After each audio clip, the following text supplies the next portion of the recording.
Hey everybody, my name is James Lambert and I'm with Problem Solvers Real Estate. And today I'm going to be doing a class on contracts. If you're new to wholesaling, or if you're just starting wholesaling, or if you're just piquing your interest, I want you to know that congratulations. This is a very, very, very important step for you. And contracts is a very, very, very important thing. So what I'm going to do is I'm going to show you the contracts that we use in order to buy and sell real estate in the city of Richmond, Virginia. And I'm going to show you the covenants that we use and the things we put in our contracts to make sure that we're successful. So this is actually the contract we use when we're purchasing property in the city of Richmond, Virginia. And as wholesalers, I'm going to point out a few things that you want to be aware of and you definitely want to have in your contracts. So this is an agreement to sell real estate.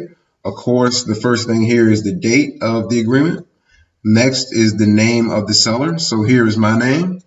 And the next thing is the name of the buyer. So James Buys Houses LLC is the entity in which we're getting the contract. We're getting the property under contract.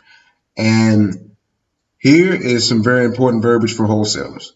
So you want to make sure that you have and/or signs in your contract, because this will allow you to assign the contract to an investor, to a cash buyer. And that's essentially how we get paid in this business.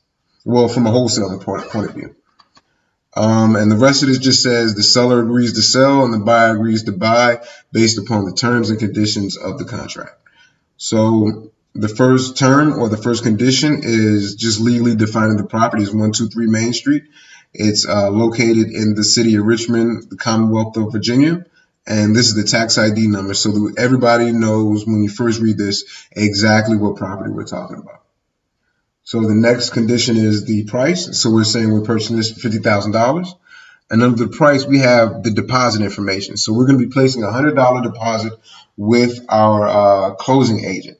And what this essentially does is this marries, this binds the contract. So this $100 deposit is called consideration. Although we're promising to pay $50,000 at a future date, today we're going to be making a $100 deposit with third party, with the closing agent, in order to make this a legally binding contract.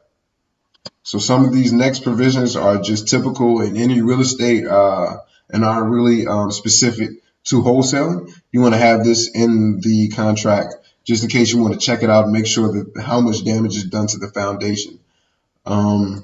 We have the place of closing as our attorney's office. Time is of the essence. Let them know we're serious. This just says that we will be getting our attorney will be preparing the documents necessary, and they will be preparing them at our expense. So this is important for any investor. This is a risk of loss.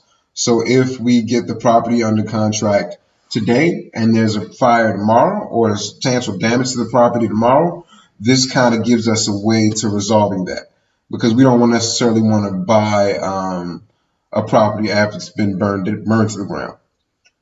This maintenance clause kind of just protects us if there's something funny going on with the lawn care.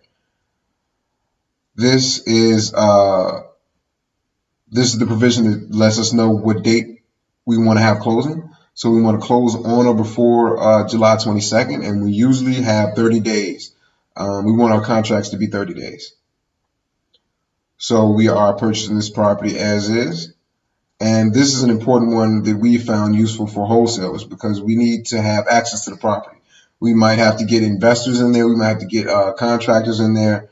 We might have to get other wholesalers in there. And in order to do that, we have to get the keys from the seller. So this provision just says that we will be receiving keys, working keys, within 3 calendar days of the agreement being executed. This is our financing contingency, and a few additional terms and conditions are that the seller's allowing us to advertise the property. Should the contract not close within 90 days, we both walk away free and clear. And sometimes we use other agents to purchase properties for us, and we just want to make sure that we say the properties, the contract is contingent upon the management of our LLC. And this one here is just one to make sure they get all our stuff out by the time we close. So that's pretty much it when it comes to a contract. We get the seller to write their name, date, and sign. And if it's 2 of them, we get them to do it twice.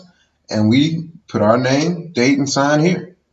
And that's pretty much it. That's contracting one-on-one. And I hope that this video was helpful to you. And I hope that it helps you along your path.